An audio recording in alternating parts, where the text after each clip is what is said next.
besok tanggal 30 dan tanggal 31 ada kultum. Jadi bagi peserta yang akan mengikuti kultum bisa melihat cara Ustadz Abi Maki menyampaikan materi kayak gimana ya. Jadi besok peserta bisa mencontoh gitu ya, meniru Ustadz Abi Maki menyampaikan tausiah.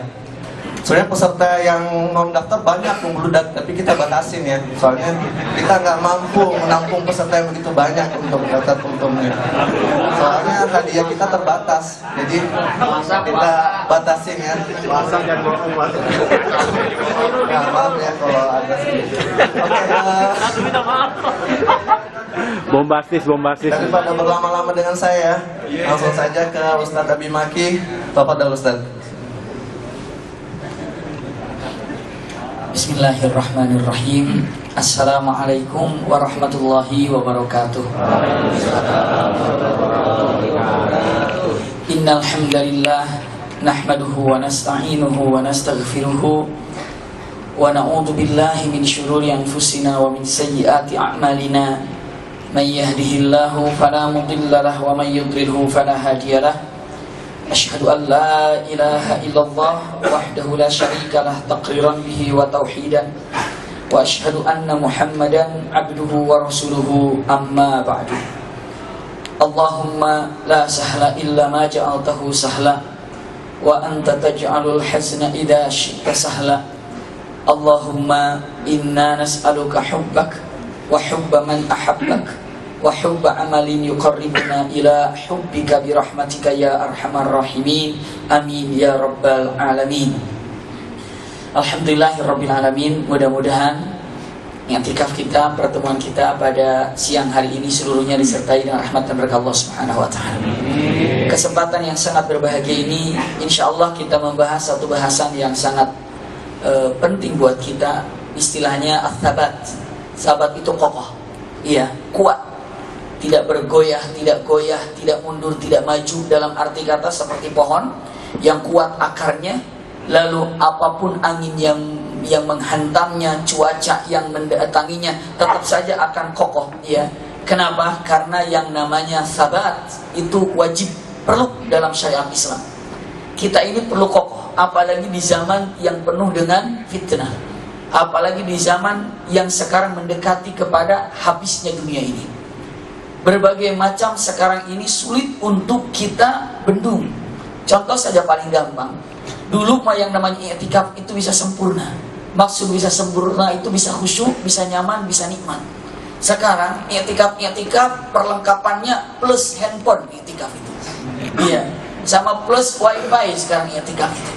Jadi i'tikaf bawa handphone insya Allah gak bagus. Kenapa? Yang disibukkan nanti download, yang disibukkan nanti apa? Upload status YouTube, semuanya yang ada. Maka di daerah Jakarta Selatan tidak terlalu dekat, tidak terlalu jauh dari tempat kami, Cinere, masjid bagus. Masya Allah, menjelang Ramadan diperbaiki, dicat, karpetnya baru, AC-nya dipasang, dan nikmatlah. Kebetulan kami ada rutin di sana 3 bulan sekali. Iya. Begitu saya datang ke sana, dia dengan bangga, Abi Maki alhamdulillah di masjid ini untuk persiapan Ramadan. Bahkan kami siapkan beberapa hal yang menjamu untuk orang tamu-tamu Allah di sini. Bahkan lagi kajian pengumuman dari DKM-nya. Siapa yang mau i'tikaf di masjid ini dari awal Ramadan, yang mau di sini maghrib siapkan takjil. Takjilnya rutop, kurma, masya Allah, ajwanya hadir, sukarinya hadir, nyaman sekali. Dan makanannya paling tidak yang namanya maghrib itu daging itu mesti ada, sama ikan itu ada. Luar biasa. Dan kalau siapa saja yang menginginkan sahur, fasilitas ada. Lihat masjid AC-nya sudah dingin, lihat karpetnya baru, wangi selalu. Dan kami pun siapkan fasilitas yang terbaik adalah wifi gratis. Waduh, itu yang kurang cocoknya buat saya.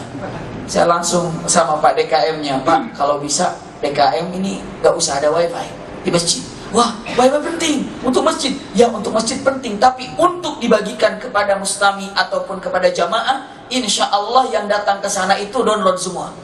Iya, gak usah untuk di masjid. Sekarang ini kalau kafe-kafe ada wifi gratis kan untuk menariknya kan. Belinya 15.000, satu misalnya donatnya 5.000, susunya 10.000, duduknya 3 jam. Ya, duduknya 4 jam. Kenapa? Yang penting wifi, yang penting wifi. Nah sekarang ini fitnah zaman sekarang ini. Dulu ghaddul basar, kalau kita keluar ghaddul basar. Kalau keluar rumah ghaddul basar. Kalau ke mall ghaddul basar. Sekarang di rumah ghaddul basar nggak kira-kira? Ghaddul basar. Di kantor ghaddul basar.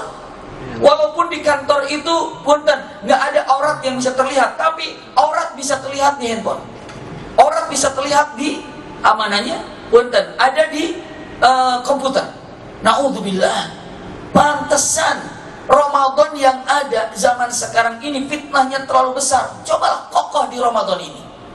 Paling tidak bersihkan dari berbagai macam hal gangguan untuk mensucikan Ramadan kita. Pantesan ini, pantesan. Dalam Al-Quranul Karim, saya sedikit membongkar ayatnya. Kata-katanya disebutkan kutiba alaikumusiyam. Pernah mendengar kata-kata kutiba alaikumusiyam? Apa artinya kutiba itu? Diwajibkan.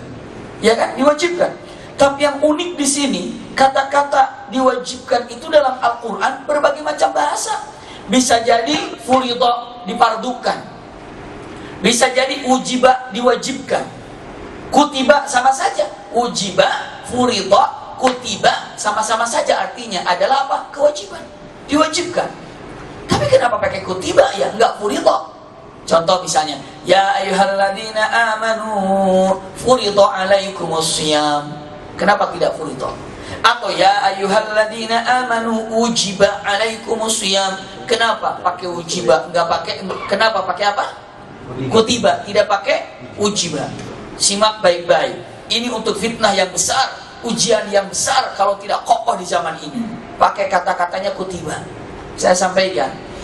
Pertanyaan dulu nih, punten kalau saya tanya. Ibu bapak sholat wajib sehari berapa kali?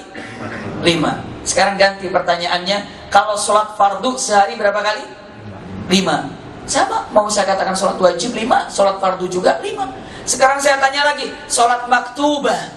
Sholat maktubah itu sholat yang telah tertuang, telah tertulis, telah ditentukan oleh Allah. Sholat maktubah dalam sehari berapa kali? Juga 5. Nah perbedaan antara maktubah sama furidah ataupun maktubah sama fardu sama wajib bedanya apa? Sama-sama, nggak ada beda. Tapi ada tapinya. Kalau Al-Quran sudah menggunakan kata-kata kutiba, itu rahasianya sangat dalam. Apa? Saking susahnya manusia untuk melakukannya, maka Allah katakan kutiba. Saking repotnya, saking rumitnya, saking susahnya untuk melakukan hal itu, maka Allah katakan dengan ucapan apa? Kutiba. Mana buktinya? Saya sampaikan buktinya. Ada dalam Al-Quran kata-kata yang diwajibkan tapi menggunakan kutiba. Contoh, ya ayyuhalladzina amanu kutiba alaikumul qisas. Qisas, tahu qisas? Apa qisas itu? Apa qisas? Mencuri potong tangan, bunuh lagi. Qisas. Sekarang qisas pakai furidah, pakai ujiba, apa pakai kutiba? Kutiba. Saking apanya? Susahnya. Sekarang qisas di negara mana yang berjalan? Indonesia? Tidak. Malaysia? Tidak. Singapura? Tidak. Dubai? Kuwait? Mesir? Yaman? Tidak. Yang jalan di mana? Di Saudi Arabia saja. Iya. Pertanyaannya, kenapa saking sulitnya untuk dikerjakan oleh seluruh mukminin mukminat di dunia ini? Maka qisas dengan kata-katanya kutiba. Subhanallah. Sekarang ibu bapak dengan mata, oh kutiba itu diwajibkan. Tapi kenapa harus pakai kutiba? Saking rumitnya, saking susahnya pakai kutiba. Ada lagi dalam Al-Quran, kutiba alaikumul qital. Qital itu apa? Perang, berjihad di jalan Allah.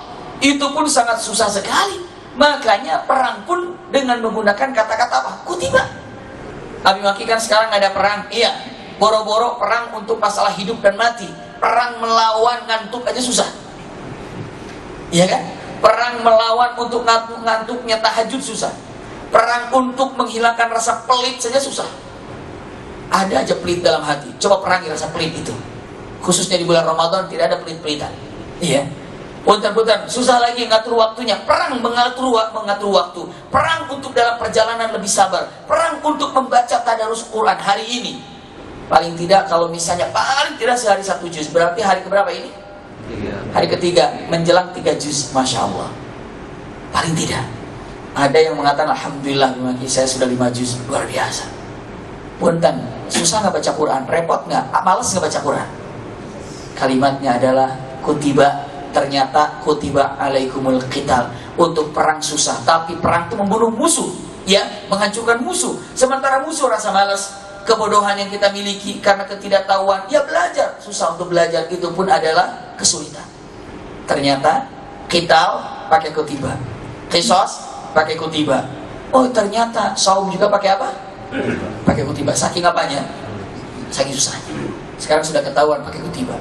Saya lanjutkan dengan menyebutkan. Jadi saking susahnya pakai kutiba, iya. Gampang puasa, gampang. Hanya mindahin makan saja puasa selesai. Kalau ibu bapak mengartikan puasa itu memindahin makan saja, maka yang didapatkan puasa hanya itu saja, pindah makan. Ya, tidak akan ada perubahan di bulan Ramadan. Jadi kalau ingin berubah di bulan Ramadan, tolong rubah dulu definisi Ramadan di dalam hati kita.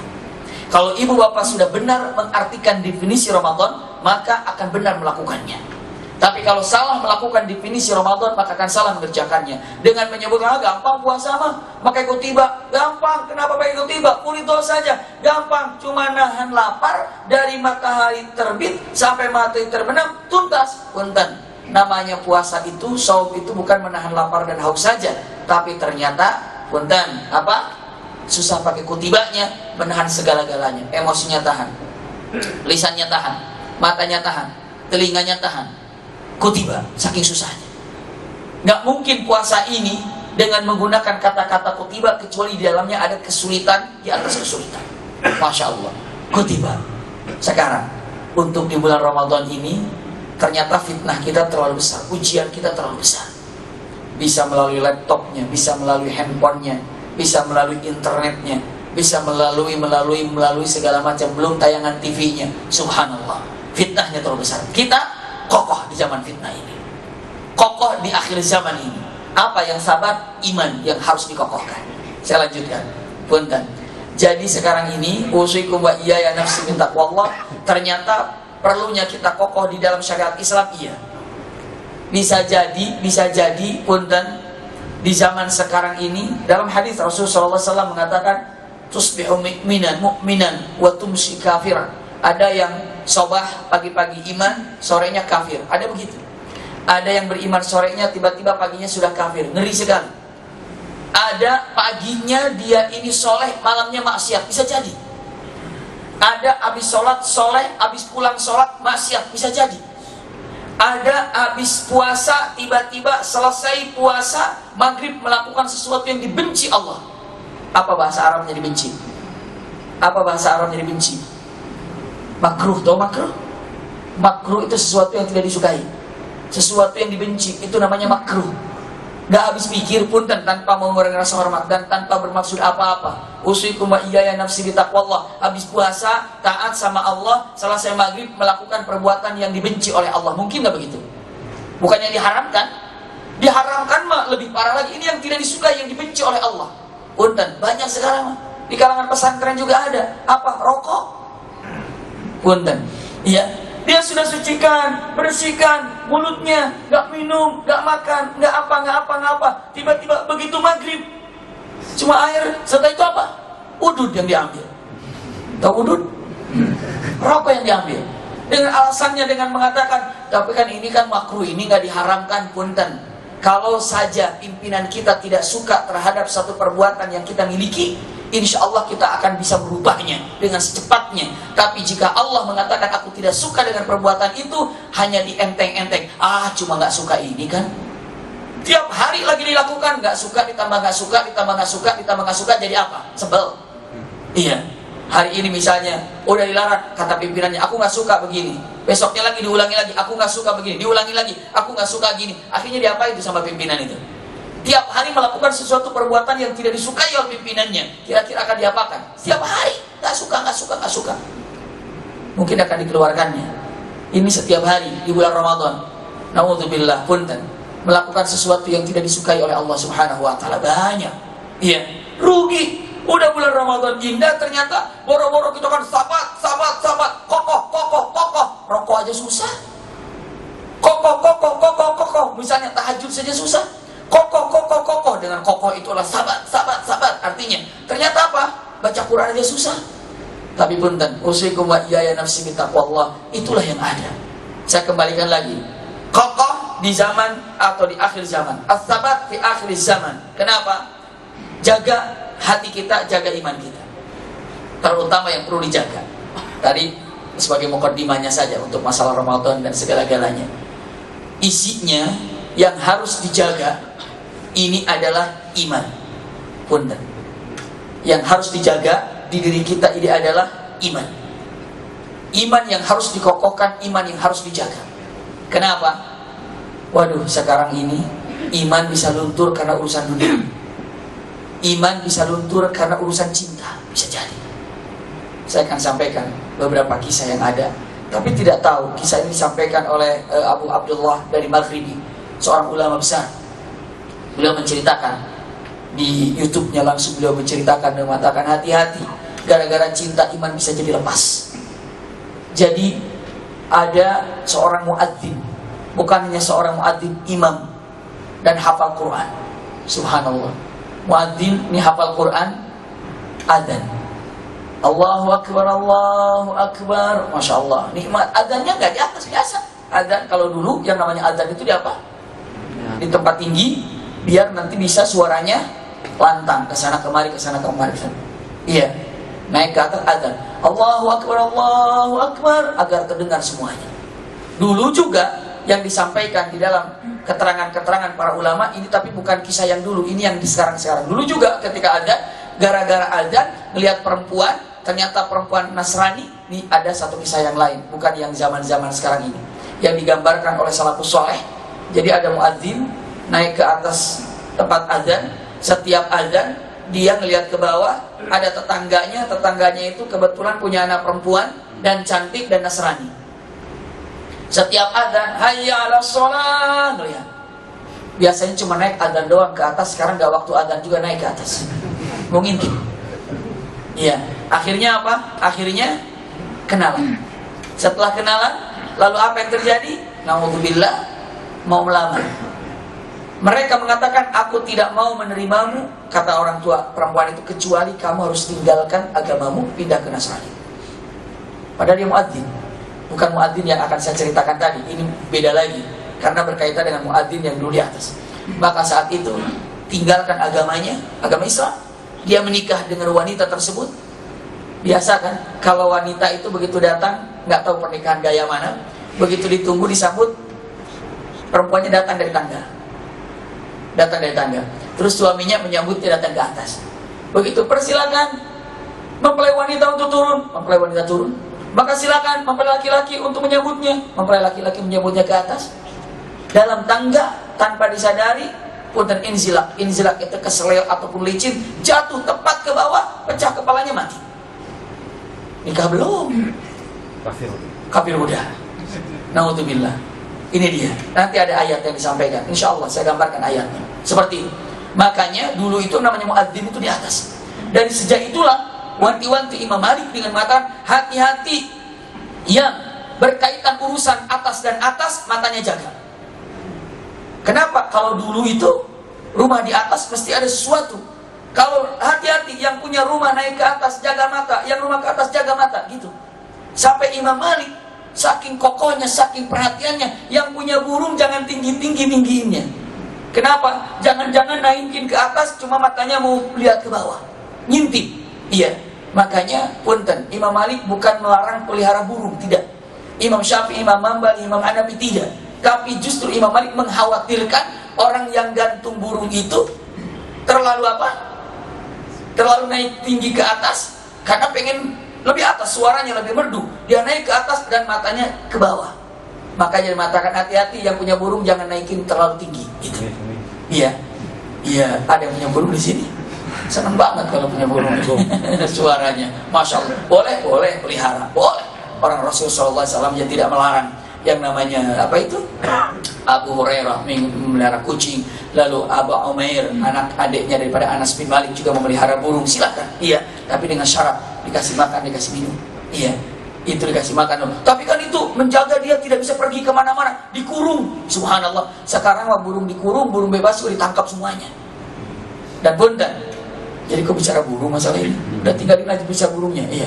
Saya sampaikan dulu, sampai di mana tadi ini? Muadzin. Ya. Muadzin. Ya. Jadi muadzin punten ya. Jadi muadzin. Muadzin ini tidak naik ke atas, tapi muadzin biasa di mana? Di bawah gitu ya. Subhanallah. Lihat, muadzin itu kenal dengan seorang wanita Nasrani. Disampaikan di Maghribi kejadiannya. Sudah kejadian. Saling jatuh cinta. Setelah itu bilanglah kedua belah pihak, ini tidak mengizinkan, keluarga laki, keluarga perempuan pun tidak mengizinkan. Sama-sama tidak mengizinkan. Lalu dia bilang, mengatakan, pokoknya kamu nggak boleh nikah dengan dia itu Nasrani. Dia bilang, pokoknya kamu nggak boleh nikah sama dia itu Muslim. Ya, imam masjid lagi, muadzin lagi, jangan pokoknya. Tahan dua-duanya, ini nggak boleh ketemu, ini nggak boleh ketemu. Bahkan si perempuannya dihijrahkan jauh. Lagi saking cintanya, subhanallah, dua-duanya sakit. Yang perempuan sakit, yang laki pun sakit. Bunda, disampaikan oleh Abu Abdullah Syekhul Maghribi. Lalu apa yang terjadi? Beliau langsung yang menyampaikan. Setelah itu, dia datang kepada muadzin itu, imam itu, dia katakan, kamu makan, biarkan wanita itu banyak. Tidak, aku sudah terlalu jatuh cinta kepadanya. Kamu makan, gak mau makan. Kau minum, gak mau minum. Mogok makan, mogok minum, protes, ingin menikahi perempuan itu. Lalu akhirnya beberapa hari gak makan, beberapa hari gak makan. Akhirnya ini kekeh keluarganya ngasih izin. Apa dia bilang laki-laki ini? Aku sholat banyak, aku pun puasa luar biasa sudah banyak, Quran sudah ada di kepalaku, tapi aku menginginkan untuk menikah dengan wanita Nasrani ini. Orang tua aku tidak mengizinkan. Maka untuk lihat kekecewaanku terhadap keluargaku hari ini saksikan olehmu, wahai Abu Abdullah Syekhul Maghribi. Hari ini aku nyatakan keluar dari Islam. Naudzubillah. Hari ini aku nyatakan keluar dari Islam. Aku murtad. Aku murtad, aku murtad. Aku tidak percaya lagi tentang yang namanya Allah. Aku sebutkan, tidak percaya Quran, tidak percaya dengan Nabi Muhammad. Sedang berbicara banyak begitu. Keluarga, astagfirullah, jangan gitu, jangan gitu. Makin kencang suaranya, semakin biar puas gitu marahnya. Semakin kencang suaranya, keluarga makin matan, jangan begitu, jangan begitu. Semakin kencang suara, Allah cabut nyawanya, wafatlah dia. Na'udzubillah. Lihat, kesedihan datang kepada keluarga tersebut. Lalu apa yang terjadi? Syekhul Maghribi ini, Abu Abdullah, datanglah ke keluarga perempuan tersebut untuk kasih tahu kalau laki-lakinya itu apa? Sudah mati. Begitu datang ke sana, ternyata perempuan itu nasibnya begitu sakit. Datang Syekhul Maghribi, datang ke sana, ataupun yang namanya Abu Abdullah. Dia tanya, bagaimana kabarmu, hai fulana? Dia bilang, aku terlanjur mencintai laki-laki itu. Aku sudah Nasrani dari dulu, tapi orang tuaku mengecewakan aku. Maka dengan kekecewaannya aku ikhlas, dan aku yakin kalau yang benar itu adalah Allah dan Islam. Hari ini saksikan olehmu, asyhadu an la ilaha illallah wa asyhadu anna Muhammadar Rasulullah. Begitu syahadat, wafat perempuan itu. Jadi kebalik jadinya. Jadi kebalik jadinya. Punten-punten dengan mengatakan, coba kalau seandainya sabar sedikit saja. Siapa yang sabar itu? Laki-laki itu ketemu nggak di surga kira-kira? Paling tidak ketemu di sana. Tapi ini mah di dunia nggak ketemu, di akhirat juga nggak ketemu. Kenapa? Karena yang namanya punten usikum wa iyaya nafsi bitaqwallah. Karena apa? Tidak sabar. Yang mendukung dari perkataan yang tadi muadzin, yang kedua juga muadzin, firman Allah Subhanahu wa taala ada kata-kata watlu alaihim naba'al ladzina punten watlu alaihim naba'al ladzi atainahu ayatina fansalakha minha. Naudzubillah, fansalakha minha. Maknanya begini kata-katanya. Sampaikan beberapa banyak kisah yang ada, dan jangan heran, manusia itu fansalakha itu bagaikan fansalakh. Ibu bapak tolong bayangkan yang namanya ular lalu melepaskan kulitnya. Kulit ular lepas daripada ularnya. Dalam bahasa Arab dikatakan fansalakha. Jadi seolah-olah manusia itu melepaskan imannya, fansalakha. Ya, melepaskan kepribadiannya, fansalakha minha.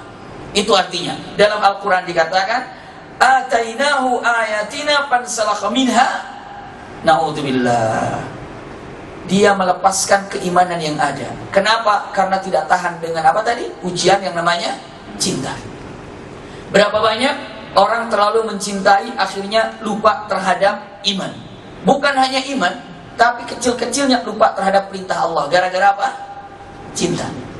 Terlalu mencintai dunia, lupa terhadap perintah Allah. Terlalu mencintai seseorang, lupa terhadap perintah Allah Subhanahu wa ta'ala. Ini fitnah terbesar yang ada di dunia adalah urusan apa? Cinta, mahabbah. Ada yang kokoh nggak? Ada yang kokoh. Saya gambarkan beberapa yang kokoh. Punten. Kenal yang namanya Asia? Asia. Siapa Asia? Istri Fir'aun. Asia itu istri Fir'aun. Apa yang terjadi kepada Asia? Ibu tahu Asia ini, Bapak tahu Asia ini adalah istri Fir'aun. Fir'aun itu raja nomor 1 di zaman itu. Waduh, pokoknya yang namanya Fir'aun kekuatannya, kegagahannya luar biasa. Istrinya adalah Asia, tapi Asia ini beriman kepada Allah dan Rasulnya.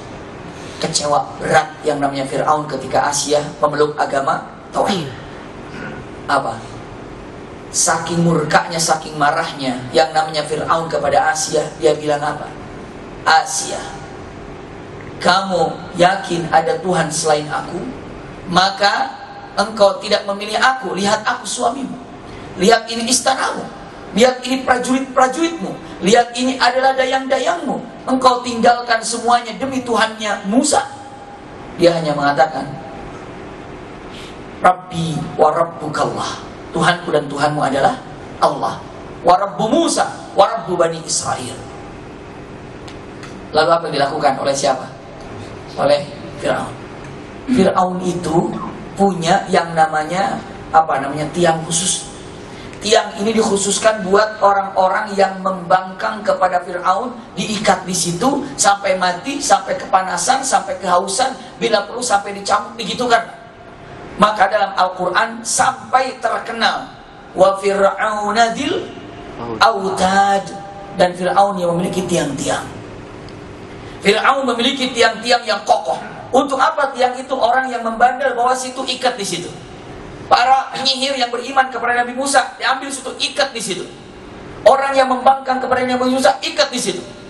Jadi wa fir'auna dzil autad, paling ditakuti yang namanya tiang-tiang miliknya Fir'aun. Hukuman bagi orang-orang yang membangkang kepada Fir'aun. Tega Fir'aun. Istrinya diikat di situ. Istrinya diikat di situ. Yang sudah bertahun-tahun hidup bersama Fir'aun. Tapi dengan gurur kesombongannya, istrinya tidak mau taat kepada Fir'aun, diikat juga istrinya di situ. Ketika dikatakan wahai istriku, masih panggilannya mesra, wahai istriku, engkau tidak beriman kepadaku, maka aku akan ikat di sini. Jawabannya Rabbi wa rabbukallah wa rabbu Bani Israel. Diikat. Dikiranya kalau diikat akan bertobat. Tiba-tiba begitu diikat pagi-pagi sampai siang mulai panas, datang Fir'aun. Sudah mulai kering bibirnya, sudah mulai pecah-pecah pipinya. Asia, atu'minu bi? Apa kau beriman kepadaku? Jawabannya Rabbi wa rabbukallah. Biarkan lagi. Nggak dikasih minum, nggak dikasih makan. Besoknya lagi siang, tambah kering, tambah garing di mulutnya. Punten, begitu ditanya lagi, atu'minu bi? Tidak, Rabbi wa rabbukallah. 3 hari dijemur tanpa makan, tanpa minum, Mesir. Panasnya luar biasa. Apa yang terjadi kepada Asia? Sabar, kokoh. Kokoh itu apa? Menjaga keimanan. Harus kokoh, kuat menjaga keimanan. Walaupun itu adalah suami saya, walaupun kekayaannya berlimpah, walaupun jabatannya tertinggi di Mesir. Tidak, ini cinta kepada Allah. Inilah kokoh yang ada. Lihat kekokohan seorang wanita, diiming-imingi oleh seorang raja nomor 1, Fir'aun. Kaya nomor 1 kayanya. Subhanallah, gagah nomor 1 gagahnya di zaman itu. Tapi pun seorang wanita sabar, kokoh, tidak bergeming dengan kekayaan Fir'aun, istana Fir'aun, raja Fir'aun. Tidak, aku lebih mencintai Allah Subhanahu wa ta'ala. Lalu diucapkannya terakhir kalinya setelah beberapa hari berikutnya. Punten, saya perumpamakan Asia berada di posisi begini, dalam keadaan terikat. Di samping kirinya disiapkan batu sohar yang sangat berat. Batunya itu bukan batu mirip-mirip yang di kita. Kalau batu yang namanya batu padang pasir itu tajam-tajam, tajam sekali. Iya, disiapkan batu yang sangat besar di padang pasir ini, hanya tinggal digunting saja atau dijatuhkan saja ganjelnya, tinggal nanti menghantam wajahnya Asia. Di sebelah kirinya sudah disiapkan batu besar, dan beberapa batu besar tinggal jatuh saja ke wajahnya, selesai. Di samping kanannya diperlihatkan istana yang sangat megah. Fir'aun datang dan dia ucapkan dengan mengucapkan kata-katanya, Asia, coba lihat wajahmu kepadaku, coba lihat wajahmu padaku.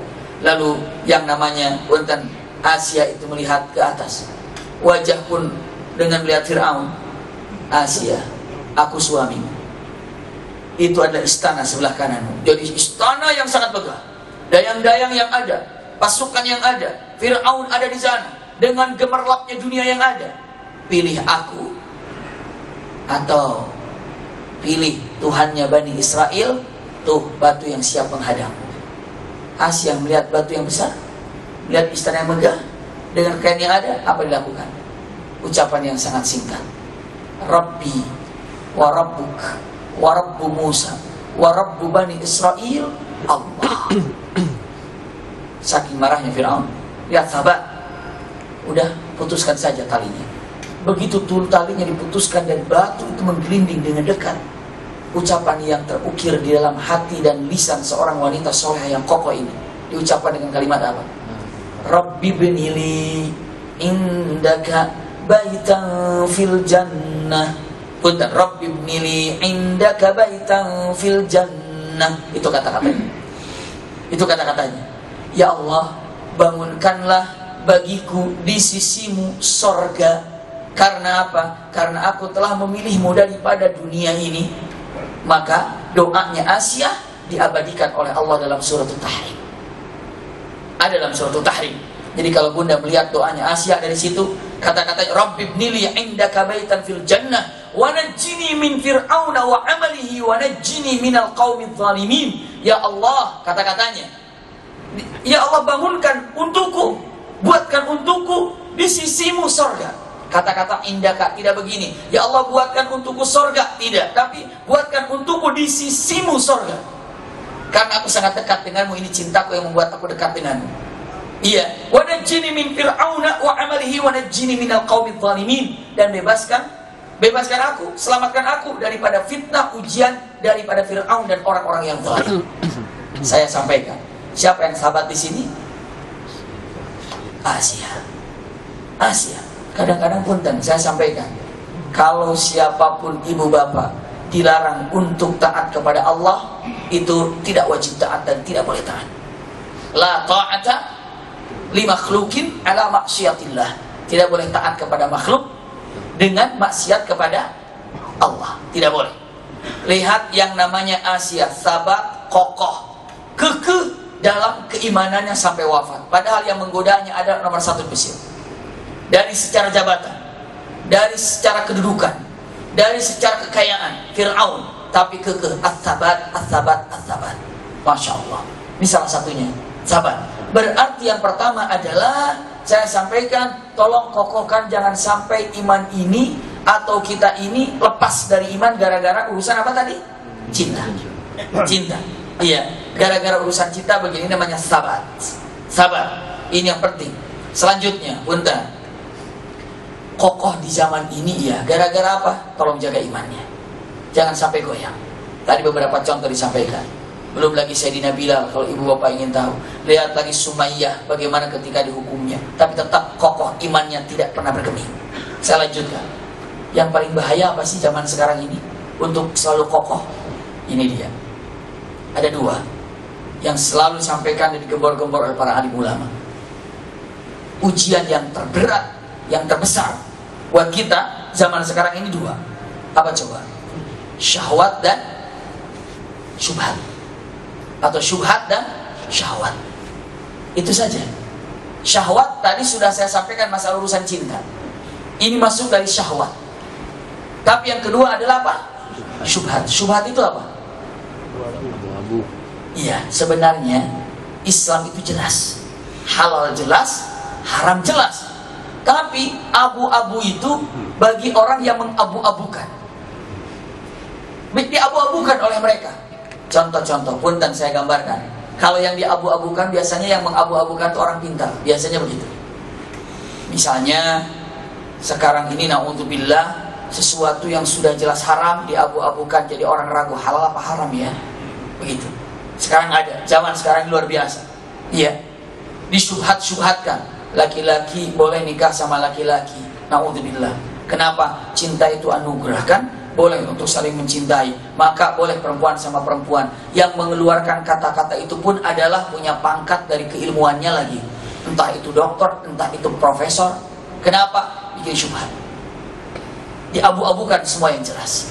Contoh-contoh. Syubhat ini, ibu bapak datangnya bukan dari orang yang tidak berilmu. Kadang-kadang syubhat ini datangnya dari orang yang punya ilmu tinggi. Contoh saja gini. Saya kasih contoh. Khamar haram apa tidak? Haram. Khamar haram. Walau bagaimanapun. Keluar saja ahli dari makanan, ahli gizi, atau ahli dari apa dan seperti apa. Dia bilang, khamar yang diharamkan itu yang tidak benar kandungannya. Tapi kalau kandungannya benar, dengan teliti ilmu, ini sekian gram, ini sekian, ini sekian, ini sekian, malah jadi obat. Orang bakal jadi percaya, oh khamar itu obat ya. Kenapa? Karena datangnya dari orang yang berilmu. Itu namanya apa? Syubhat. Sampai sekarang punten, babi haram apa tidak? Babi haram.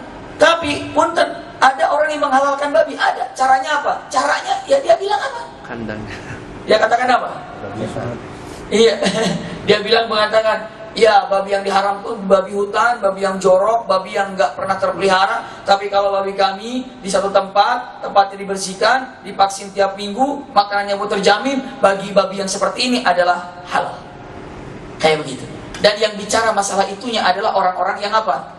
Profesor atau doktor. Udah, orang banyak ketipu semuanya. Hati-hati. Kokoh di zaman akhir zaman ini. Ulangi lagi. Kalau syubhat itu mengganggu apa tadi? Pola pikir. Kalau syahwat mengganggu hati. Ini dia. Maka dikatakan asyahwatu fil qalbi wasyubhatu fil afkar. Yang lebih bahaya mana? Dua-duanya. Syubhat apa syahwat? Dua-duanya bahaya. Tapi yang lebih bahaya syubhat apa syahwat? Syahwat. Syahwat apa syubhat?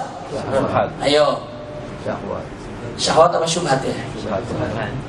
Kalau syahwat mah dikasih informasi adab neraka, kuburan, langsung kaget, banyak yang sadar. Kalau orang melakukan kesalahan karena syahwat, insya Allah dia sadar dia salah. Kalau syahwat. Tapi kalau dengan syubhat, dia tidak nyadar kalau dirinya salah. Karena pola pikirnya udah error. Pola pikirnya sudah salah. Itu dikatakan apa? Syubhat. Jadi sekali lagi, yang paling bahaya apa? Syubhat. Syahwat bahaya. Tapi syubhat lebih bahaya. Kenapa? Dia nggak merasa bersalah. Orang yang kena syubhat itu dia nggak bersalah. Merasa dia benar aja. Dengan pilihannya, dengan dukungannya, dengan suaranya, itu dia merasa benar. Kenapa? Itu mengganggu dengan kata-kata syubhat. Syubhat, hati-hati. Iya, kalau syahwat itu bisa dibenahi dengan urusan akhirat, urusan akidah, urusan neraka, surga, syahwat bisa selesai. Tapi syubhat tidak bisa. Merasa dirinya benar. Walau bagaimanapun, itu syubhat. Syubhat lebih susah daripada syahwat. Ini dia. Subhanallah. Saya lanjutkan. Ternyata ya Rabb, ada syubhat, ada syahwat. Yang kokoh kita harus apa? Syubhat dan syahwat. Saya ngokohinya pakai apa? Nah ini dia nih, saya lanjutkan. Obat untuk mengokohkan daripada syubhat dan syahwat satu dengan ilmu. Kalau dengan ilmunya, insya Allah akan selesai syubhat syahwat dengan ilmunya. Ingin terbebas dari syubhat syahwat, ilmunya pertama kali. Bismillah, ilmunya. Punten ibu bapak, sebelum tahu ilmunya, mungkin ada orang yang gara-gara tahu ilmunya berjamaah lah. Gara-gara tahu ilmunya puasalah. Gara-gara tahu ilmunya berhijablah. Gara-gara tahu ilmunya sedekahlah. Coba kalau nggak tahu ilmunya, sholat bagaimana? Puasa bagaimana? Jadi yang pertama kali yang dapat merubah itu adalah apa? Ilmu. Ilmu. Ilmu yang dapat merubah. Ada nggak sekarang orang-orang yang tidak pernah sholat sekarang jadi sholat? Ada. Kenapa? Karena ilmu yang dia miliki. Yang kedua apa?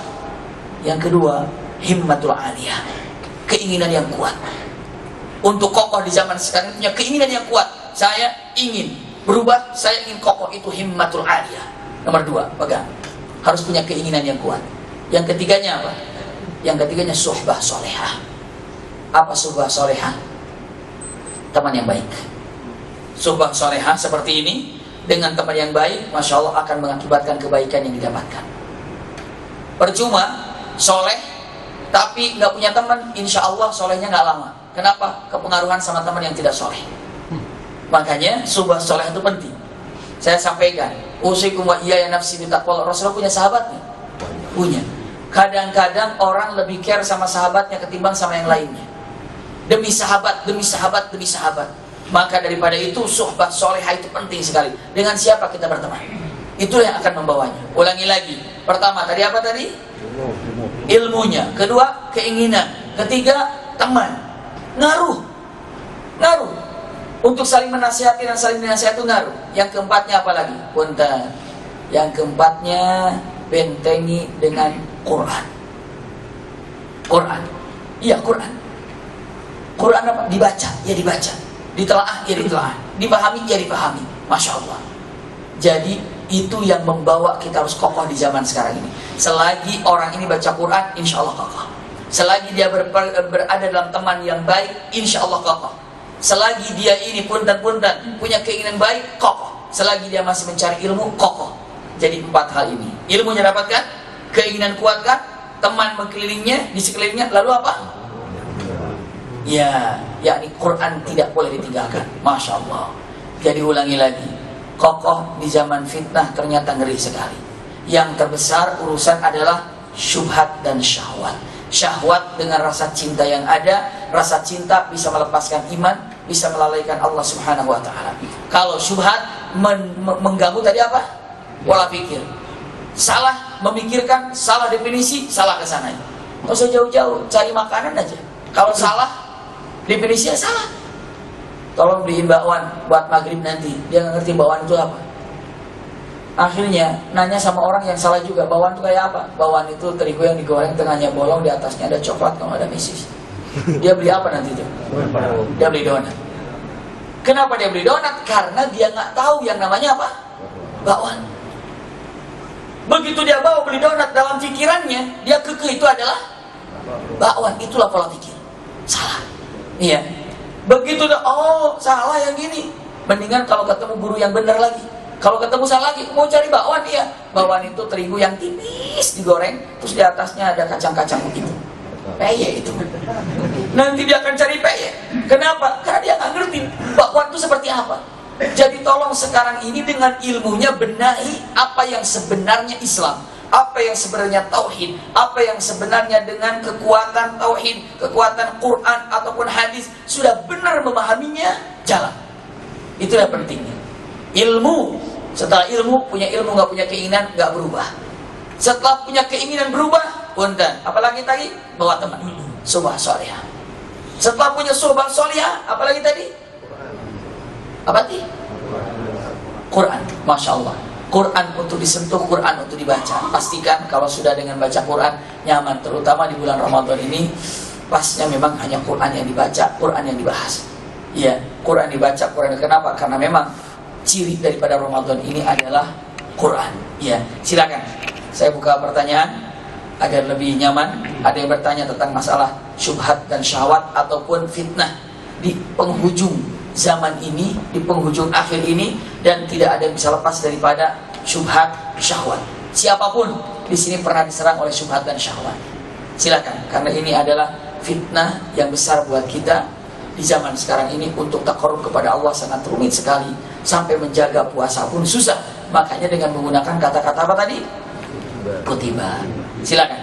Ada yang bertanya? Mangga, Allah ibarik. Ya, kita buka 3 pertanyaan ya. Bagi yang bertanya akan mendapatkan souvenir dari panitia Ramadan Fair. Ya, kita buka dari bapak-bapak maupun ibu-ibu. Oh, ada.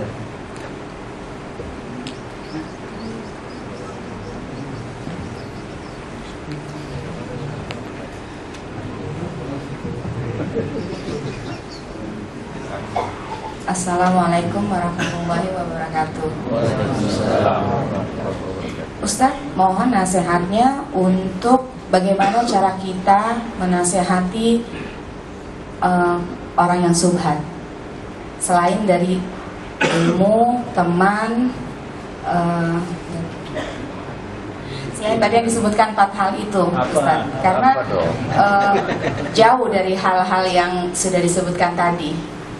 Terima kasih Ustaz. Assalamualaikum warahmatullahi wabarakatuh. Ya, jazakillah khair. Langsung saya jawab ya. Ya, langsung saya jawab. Bunda, ayahanda, ikhwah akhwat, kalau ada seseorang yang kena syubhat dalam pikiran yang keliru, ada beberapa hal yang perlu disampaikan ataupun diketahui cara khutwatnya, langkahnya. Pertama, jauhkan dulu rasa benci kepada orang tersebut. Tidak boleh kita membenci kepada orang yang berbuat salah, itu tidak boleh. Kenapa? Karena Rasulullah tidak pernah membenci kepada orang yang berbuat salah. Karena apa? Karena akan didakwahi. Kalau akan dinasehati udah benci duluan, insya Allah nggak diterima. Kenapa? Gayanya pun penuh kebencian, cara dakwahnya. Tapi Punten Ibnu Taimiyah mengatakan, apabila Anda melihat orang yang salah, 2 hal yang perlu Anda lakukan. Pertama, syukur saya tidak seperti dia salah. Seperti itu. Ketika di bulan Ramadan ini, misalnya ada orang yang tidak berpuasa, orang mukmin tapi tidak berpuasa, dia makan seenaknya, minum seenaknya. Pertama kali dalam hati, syukur ya Allah, aku gak seperti dia, tapi saya adalah orang yang berpuasa. Syukur. Itu dia syukur. Yang ada kalau orang berbuat salah, yang ada dalam hati kita bilang apa? Mencibir, dasar ahli neraka begitu. Dasar dia gak pernah ngaji, dasar dia imannya gak ada, dasar. Tidak boleh. Iya, langsung kita katakan, syukur saya tidak seperti itu. Syukur saya tidak seperti dia, melanggar daripada perintah Allah. Syukuri dulu kita. Makanya kadang-kadang melihat ada orang yang pangkatnya lebih tinggi daripada kita tapi tidak beriman. Ibu-ibu, bapak-bapak yang pertama kali diungkap dalam hati, untung saya hanya sekedar bawahan tapi saya orang yang beriman. Itu dia. Jadi yang perlu dilakukan itu adalah apa dulu? Syukur. Yang kedua, ketika melihat yang maksiat yang ada, pertama syukur, yang keduanya apa? Yang kedua mencintai dan menasihatinya dengan baik. Karena apa? Karena Rasulullah SAW tidak pernah melakukan suatu nasihat kecuali diawali dengan rasa cinta. Cinta Rasulullah ini, Masya Allah. Jadi kalau misalnya dengan matan, kenapa Rasulullah ini berhasil dakwahnya? Karena setiap yang didakwahinya disertai dengan rasa cinta. Kalau sudah didakwahinya, doakan. Maka kewajiban kedua dengan mengatakan mencintai dan menasehatinya plus mendoakannya. Subhanallah. Ya, itu kata-katanya. Ulangi lagi. Ya. Ketika melihat satu maksiat, jangan sekali-kali mencibir, tapi syukur kepada kita. Yang kedua, tumbuh rasa cinta, lalu nasihati dia penuh dengan cinta dan doakan dia. Makanya itulah gaya Rasulullah berhasil. Tapi caranya seperti apa ya? Caranya cinta dulu, nasihatin dia dengan baik. Setelah itu apa? Doakan dia. Jujur, ketika kita melihat sesuatu yang salah, pernah mendoakan? Kadang-kadang tidak. Yang ada, biar mampus nanti di neraka dia. Astagfirullah. Iya. Dia nggak puasa, dia dasar dia mah ahli neraka. Tidak. Lihat bunda, ayahanda Rasulullah. Rasul tahu nggak? Ibu bapak pernah dengar Abu Jahal? Abu Jahal pernah dengar kan? Abu Jahal didakwahi nggak sama Rasulullah? Didakwahi. Abu Jahal Islam nggak? Tidak. Mati dalam keadaan kafir. Tapi apa kata Rasulullah? Walaupun Abu Jahal memusuhinya, Abu Jahal punten-punten memeranginya, tapi walaupun Abu Jahal wafat dalam keadaan kafir, apa yang diucapkan oleh Rasulullah SAW? Ya Allah, aku tidak bisa menjadikan Abu Jahal Islam, tapi aku akan Islamkan anak-anaknya, jangan sampai seperti bapaknya. Masya Allah, anaknya jadi orang yang soleh. Siapa? Ikrimah. Ikrimah bin Abi Jahal, orang soleh, sahabat. Padahal bapaknya ngeri sekali. As ibn Wa'il ini yang menghina Rasulullah SAW, tidak bisa diislamkan oleh Rasulullah, tidak bisa. Tapi putranya As ibn Wa'il, seorang sahabat, Amr bin As namanya. Masya Allah. Coba, karena Rasulullah ini nggak bisa ayahnya, anaknya saya Islamkan. Nggak bisa anaknya, cucunya saya Islam. Pokoknya tidak boleh mereka ini semuanya berada dalam kesalahan. Subhanallah.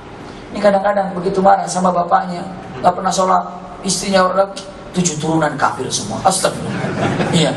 Tidak begitu, justru tidak boleh begitu. Nanti saya akan ajak anaknya, saya akan ajak istri, saya akan ajak. Biarkan. Jadi ya Allah, saya tidak bisa mengajak dia, tapi temannya saya akan ajak. Saya tidak bisa ajak dia, tapi anaknya saya ajak. Saya tidak bisa ngajak dia, tapi sahabatnya saya ajak. Begitu. Iya. Tapi diawali dengan rasa apa tadi? Cinta. Sampaikan dengan hikmah. Ketiganya doa. Doa itu penting sekali, ya. Jadi dengan kata-kata yang sangat baik. Bagaimana kalau ada orang yang seperti itu? Ya, jangan mencibir dia, syukur kita berada seperti itu. Yang kedua, kasihani dia, doakan dia, ajak dia. Kalau kita masih tidak bisa, ya sudah, tapi tidak ada kita untuk kesempatan membencinya, ya sudah. Ya sudah, saya tidak benci dia, tapi saya akan doakan dia dan saya akan ajak dia. Begitu saja. Tapi tetap kita kehati-hatian untuk tidak terjerumus. Seperti itu. Ini adalah perkataan disampaikan oleh Syekh Islam Ibnu Taimiyah apabila melihat sesuatu hal yang keliru di depan kita. Syukran. Allah barik fiik. Silakan. Ya, satu lagi ya pertanyaan. Ada dari bapak-bapak?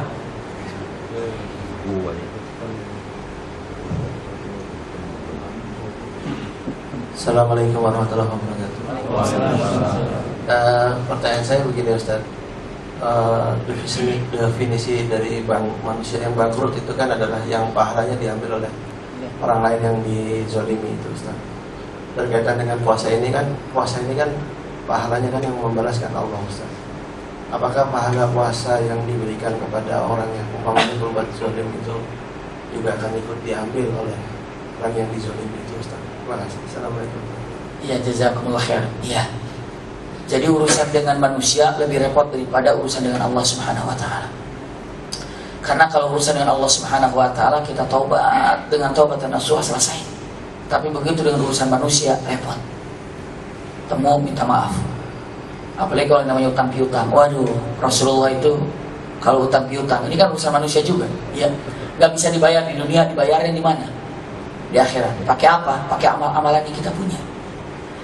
Seseorang telah menyakiti fulan, seseorang telah menghardik fulan, seseorang telah menghina fulan, seseorang pernah punya utang sama fulan. Begitu di akhirat, karena di dunia belum beres, diselesaikan di akhirat. Pakai apa? Dibayar dengan amal-amal soleh kepada fulan tersebut. Termasuk amalan puasa, termasuk amalan puasa. Serahkan juga ke sana. Tapi dibuka dulu, ini ya kamu punya ini nih. Seperti kalau kita mau bayar, nggak ada duit. ATM ada 5, semua ATM mencoba satu masih ada sisanya nggak? Nanti akan ditanya-tanya, ya Rob, coba dari senyuman saya masih ada, udah habis. Ya Rob, coba dari sedekah recehan saya, udah habis. Yang ada cuma tinggal puasa. Ya udah buka aja puasa. Daripada nanti bagaimana dan bagaimana, dibuka puasanya. Kasih pahalanya, kasih pahala. Itu muflis seperti itu. Iya, dengan mengatakan al-muflisu fina. Siapa yang muflis ini? Para sahabat mengatakan al-muflisu fina la dirhamalah man la dirhamalah. Yang bangkrut di antara kami adalah yang mereka tidak punya uang. Kata Rasul bukan begitu. Yang muflis itu adalah orang yang datang banyak amalan ke akhirat, tapi punya urusan dengan manusia, maka dibayar dengan amalan. Kalau ternyata amalannya habis, nggak ada yang bayaran lagi, maka kejelekan orang yang bermasalah diberikan ke kita. Naudzubillah. Iya, naudzubillah. Kita tidak akan pernah merasakan itu kepada orang yang menyakitinya. Jadi kalau seandainya urusan dengan manusia, tolong selesaikan di dunia ini mumpung masih bisa jumpa. Iya, punten. Sebagai ikhtitam yang ingin saya sampaikan, pegang baik-baik, jangan dilupakan. Ketika para sahabat mau berangkat, dulu urusan manusia nih, mau jihad, tiba-tiba Rasul berteriak dengan keras. Orang sudah bergerak, akan berjihad. Rasul teriak, yang punya utang balik lagi, kata Rasulullah. Yang punya utang balik, yang punya utang balik. Hanya pada balik semuanya. Yang punya KPR balik, mungkin kalau zaman sekarang ya. Yang punya apa lagi namanya? Cicilan balik mungkin ya. Kenapa memangnya? Karena Rasulullah bilang percuma kalian fisabilillah, tapi kalau punya utang nanti di akhirat habis pahalanya. Selesaikan dulu. Ataupun amanah dulu. Saya mau jihad, utang saya ke dia, tapi saya punya mobil, saya punya tanah, bayarin nanti jihad, berangkat. Misalnya, iya. Dengan menyebutkan Rasulullah kalau ada jenazah di depan, Rasulullah pertanyaannya, dia punya utang nggak? Kata Rasul gitu. Kalau ada jenazah siap disolatkan, Rasul pertanyaan pertama, punya utang nggak? Punya. Ada yang bertanggung jawab nggak? Nggak ada. Oh, saya nggak sholat. Sholli ghairi, sholat selain aku. Tiba-tiba ada seorang sahabat, ya Rasulullah, aku yang akan menanggung utang dia. Kamu ya? Ya, yuk kita sholat. Walaupun bukan keluarganya, bukan apa, tapi temannya bisa menanggung utang temannya. Selesai sholat, dikuburkan. Baru saja dari kuburan, baru selesai penguburan, ketemu lagi sama orang tadi. Dia kata, udah bayar belum? Udah diberesin belum? Bentar ya Rasulullah, baru selesai. Oh iya sudah. Ketemu lagi dalam waktu, udah diberesin belum? Waduh, itu namanya utang, udah diberesin belum? Udah diberesin belum? Subhanallah. Seperti itu. Ya kenapa? Di akhirat akan dibayarkan. Pakai apa? Enggak pakai duit, tapi pakai amal soleh. Enggak punya amal soleh, kejelekan dipindahkan kepada orang yang punya utang tadi. Na'udzubillah. Maka di dunia ini paling berat sebenarnya ketika urusan dengan manusia. Penutup. Ibu, bapak nanti di kantara. Kantara itu ruang tunggu menuju ke surga, tinggal jalan kaki aja ke sana. Tinggal masuk gitu ya. Setelah di barzakh, setelah mahsyar, setelah hisab, setelah wazan, setelah sirat, baru ke kantara. Kantara itu tinggal masuk ke surga. Tiba-tiba ada beberapa orang yang bisa jalan. Kakinya itu susah dilangkahkan. Ada urusan apa lagi? Ibu bapak tahu urusannya. Karena kamu masih punya urusan dengan orang-orang yang ada dulu pernah jumpa denganmu dan kamu pernah menyakitinya. Siapa? Kalau aku sebut namanya pun kamu tidak kenal. Kenapa? Baru kali kenal itu dan waktu itu juga kamu marah padanya. Kapan? Sering mungkin kita di jalan. Di jalan pernah marah nggak sama orang? Pernah bentak orang di jalan? Kenal sama dia? Tahu alamatnya? Cari alamatnya, ntar di akhirat harus ditemukan repot. Iya. Makanya sekarang ini jaga. Begitu di jalan kadang-kadang mobil motor wang begitu kan? Mau jalan punya nenek mau gitu kan? Ataupun marah apa? Dengan bentakan. Lalu dia marah lagi. Marah. Kenalnya kapan? Barusan. Perkenalan pertama apa? Marah. Habis itu nggak ketemu lagi. Di akhirat dicari itu nanti.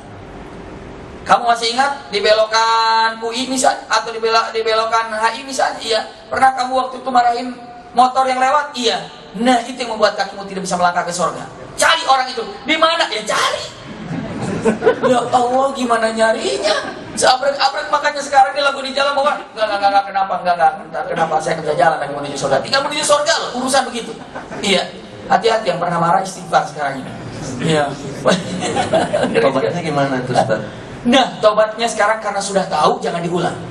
Kalau kemarin belum tahu, kata ibu bapak, waduh padahal saya hobi, nyesel saya ngaji jadi tahu sekarang.